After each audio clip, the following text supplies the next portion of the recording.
Hello, everybody, and welcome. Thank you for joining us today. I am Amanda Moffett, Director of Destination Partnerships at Key Data.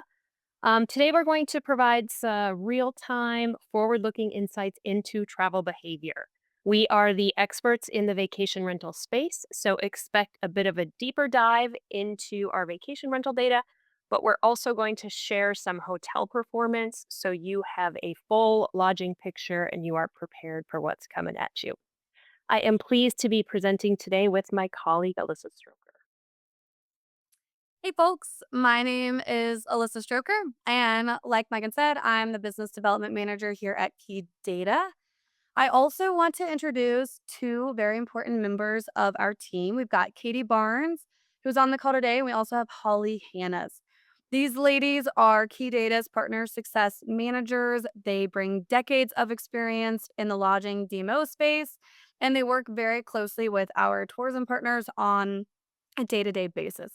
So together, the four of us make up the DMO team, and we are focused on helping destinations to use real-time data to make strategic decisions that ultimately drive visitation and revenue from the right markets at the right time. So we are really excited today to dig into some regional travel trends. Before we get into the trends, let's talk about the source of our data. What really sets Key Data apart is the source of our data. So, we are collecting direct booking and performance data from over 70 professional property management systems. And this is giving us visibility into reservation level details for hundreds of thousands of vacation rentals across the globe. In addition to that, we have a partnership with Amadeus, and that gives us hotel reservation level data from more than half the hotel inventory throughout the world. So, two key things about both of these data sources. Number one is that they are coming to us from actual bookings. So, this data is not self reported, it is not modeled, it is not forecasted. It is actual reservations on the books. And second, these are historic data sources as well as future facing. So, we are able to see what's been booked up to 365 days into the future. Having this ability to see into the future puts our partners in the driver's seat and allows them to act on real verified trends. One other quick housekeeping item. During our presentation and overview, we'll be talking about regional performance. So, just wanted to give you all a quick outline of Key Data's 8 different regional markets here. So, go ahead, take a quick peek, and memorize this. You don't have to memorize it, but pay attention because these regions may or may not come up again later. And spoiler alert, they will be coming up again. Okay, so let's look at how summer 2025 wrapped up. But before we do that, let's make this a little bit interactive. We are going to go ahead and launch a poll so you can answer there. And the question is, the majority of summer bookings were made how far in advance? This is specific to vacation rental, by the way. So go ahead and cast your vote. Back to our summer wrap up. It wasn't terrible, but it wasn't explosive either. Overall, rates fared better than occupancy. We saw a decline in booking windows, and stays were a little bit shorter. The big takeaway from summer is that travelers are out there. They are not disappearing, but they are being particularly cautious. All right, so let's just jump on in. So, looking at booking activity at a national level, on this chart, we're looking at direct vacation rental bookings from our property management partners, and this is for the year to date. So, we can see some fluctuations in year over year booking activity here. We've got some red declines there at the beginning of the year following the tariff talks back in February. We did also see that jump in booking activity in March due to that Easter weekend shift, right? We had March, or Easter was in March last year, and then this year, Easter was in April. So we saw some shifts there. But the booking activity did hold steady year over year through spring and through summer with a strong July performance. And then a little bit of a dip there at the end of August, which was likely due to some lighter Labor Day demand. But overall, like Amanda said, summer wasn't explosive, but it did hold steady despite some economic headwinds that challenged our consumer confidence. Looking at international versus domestic travel, again, there won't be any surprises here. We've been talking about this for a long time. US outbound travel remains strong, while inbound travel to the US has slipped a bit again. Alyssa and I did looked at this data with you all back in April, and outbound travel has remained steady at 25% since that time.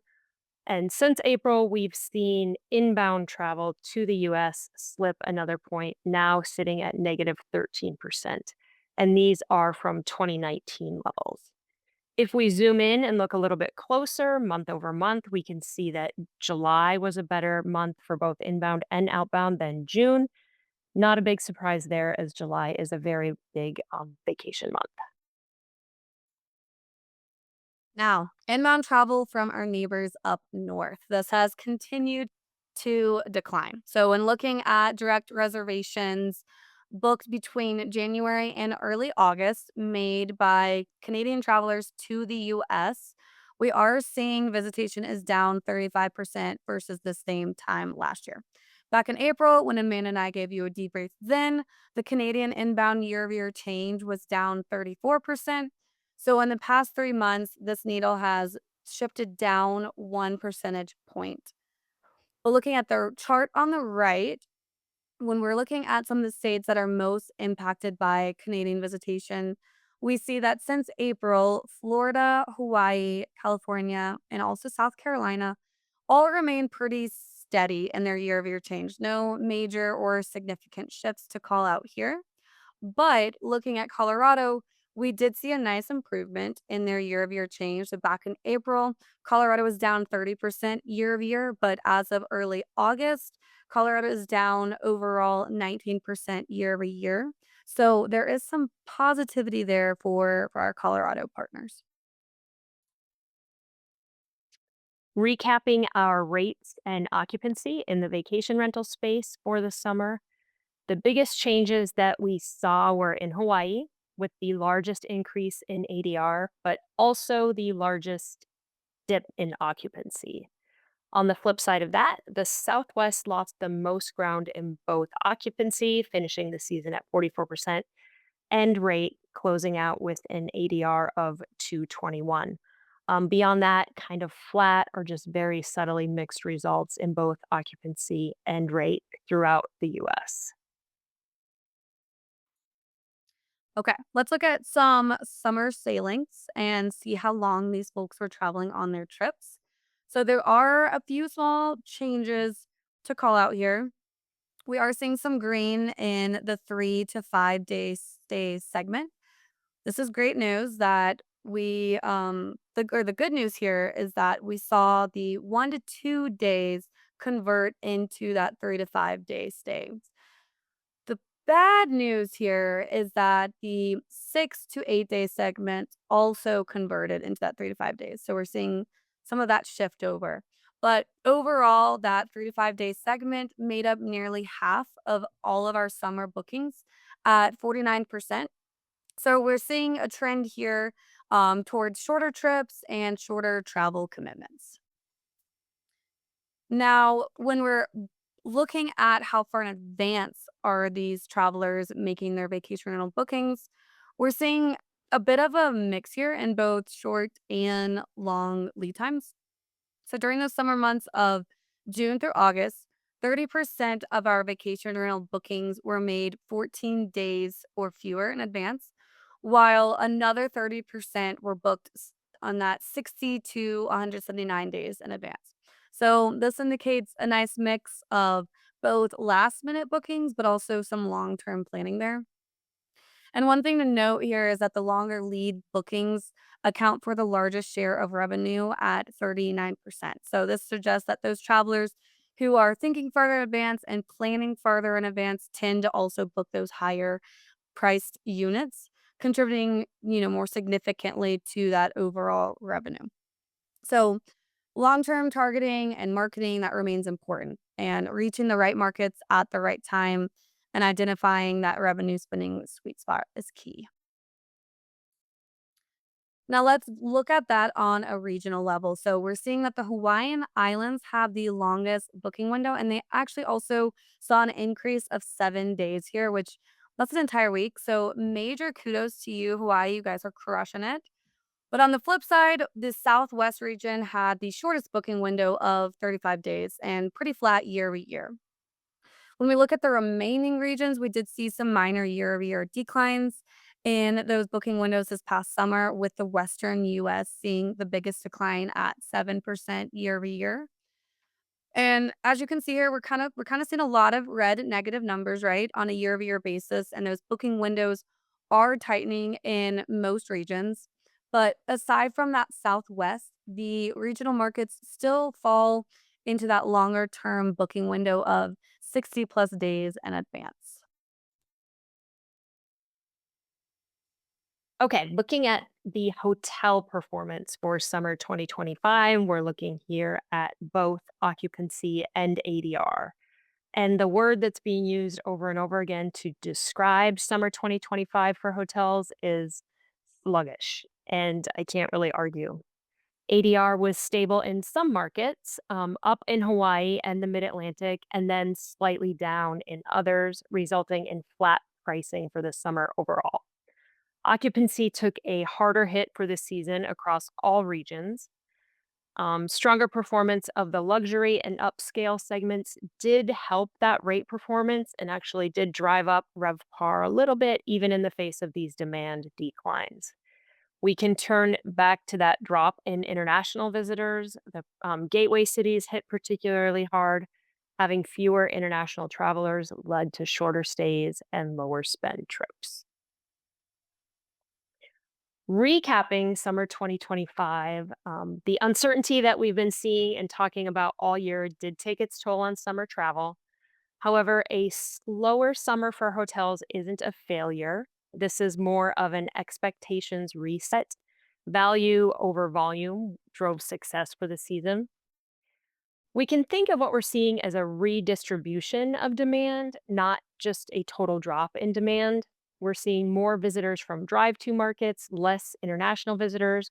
Those things are both resulting in shorter booking windows and shorter lengths of stay. There is continued resilience in the luxury segment, which is helping rate performance.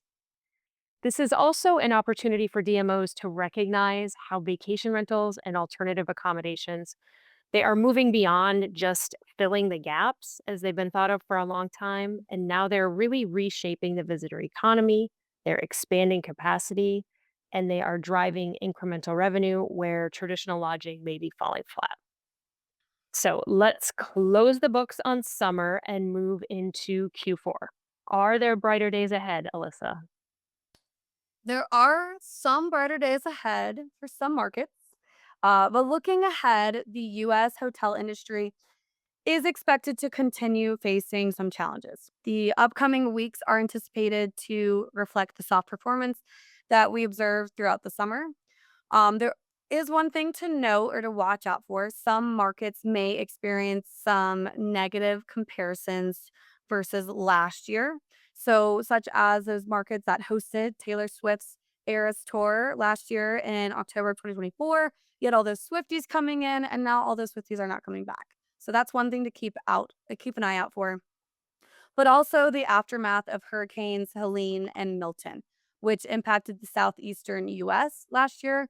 And that will create those difficult comparisons for markets in North Carolina, markets in Georgia, as well as Florida.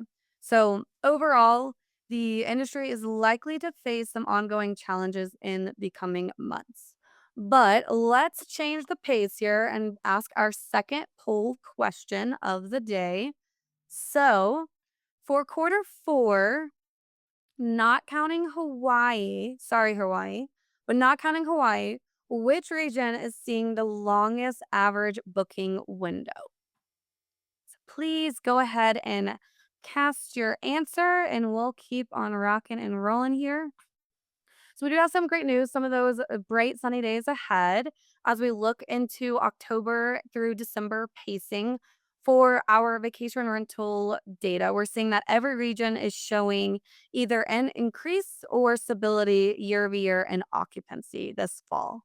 The Northeast and the Mid Atlantic states remain flat compared to last year, while the Hawaiian Islands, the Western, and the Southeast states are experiencing the largest increases, with occupancy pacing up by over 20% in each region, which that's just fantastic. Now, switching gears a little bit to hotel data. Um, I think many of you heard back in August at the Hotel Data Conference, the US hotel forecast for the remainder of 2025 was revised, with RevPAR and demand projected to slip. And when we look at our hotel fall pacing, we're also seeing some softer hotel performance. And when we look at this on a regional basis, a regional level here, we're seeing that all of our regions are down significantly year over year, with the Southwest seeing the biggest decline at 19%.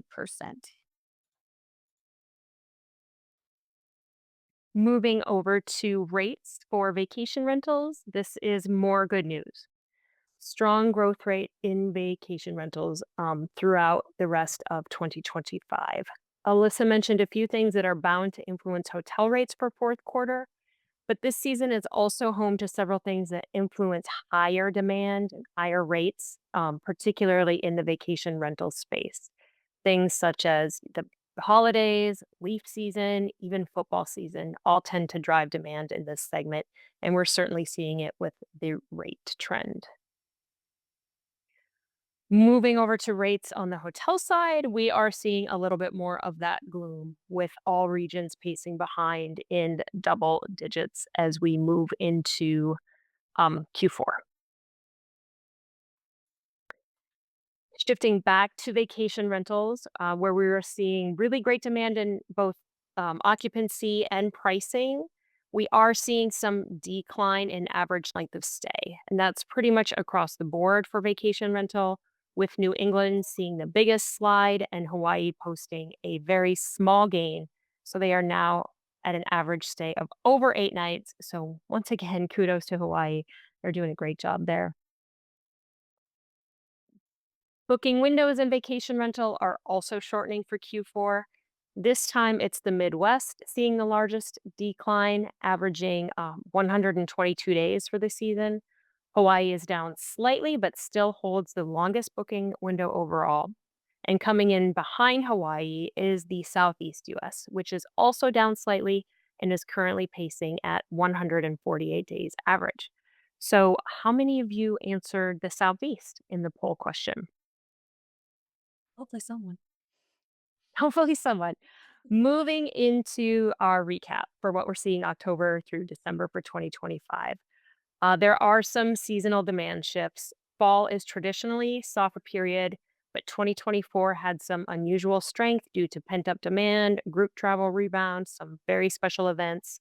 And 2025, we're seeing some normalizing or possibly even overcorrecting. That weekend international inbound is still really high on the list of things that we're talking about, because fewer international travelers is removing a key source of high spend, long stay, further booking demand. The economic headwinds are persisting. We are still talking about inflation, not sure what's going to happen there. There are still tariff impacts looming. Canada is still hasn't come back. All of these things are softening discretionary spending. And then we may be seeing some shifts in guest preferences. It appears they are valuing space, flexibility, and more control over location than they have in the past. And vacation rentals are absorbing some of the demand that hotels may have traditionally captured. Okay, we're going to keep this crystal ball going and keep telling you how this outlook is looking for quarter one, 2026. So it's clearly very early, but we're going to still take a quick peek and see how things are shaping up for the remainder of winter and into early spring for 2026. But first, before we do that, we have our third and final poll question of the day, which is: which KPI is pacing the strongest for quarter one, 2026? So please go ahead and cast that vote. In the meantime, we're going to tell you. So, one thing to note here is that we're looking, so far into the future that we had to pull this data directly from our dashboard. So you'll notice that the charts and the graphs will look a little bit different here. And we also are just looking at the macro level. We're not going to be breaking this out by region, but I'm going to walk you through this so to understand how to read this. So for your reference, the blue line here is these upcoming January through March 2026 versus the red line, which you can't really see because the blue is overlapping it. But the red number data points are for March through or January through March of 2025. So what we're looking at here is our vacation rental occupancy and how we're pacing right in line for this upcoming quarter one versus the same time last year. So, we're looking at those 180-day booking window travelers that are already thinking about their winter vacations and go ahead and booking that lodging. We've got February 16th is President's Day weekend that's coming up. That's a great ski weekend. So folks are already thinking about that and booking those ski lodges. And we're seeing that demand trending ahead there. So, overall, a steady start to the beginning of the year, and hopefully, we will continue to stay ahead of that demand curve. Now, when we're looking at ADR, we're seeing an even larger year-over-year increase in ADR for that January through March 2026 timeframe, with an average growth of 27% compared to last year. So, again, really more great news on the vacation rental side of things here. One thing we do want to note and call out is Easter. Again, Easter's coming in here and 2026, that is again in April. It's early April, it's April 5th. So we are already seeing a nice spike there at the end of March. We've got that 388 versus 347 last year. Just go ahead and anticipating that Easter demand. Moving to hotels, looking at hotel demand and occupancy pacing for the same period, January through March. And the saga of the shorter booking windows continues, and it's certainly showing up here. Um, Numbers are low, but the good news is they are overall flat with last year. So nothing really exciting happening except that we are maintaining the trend from previous year.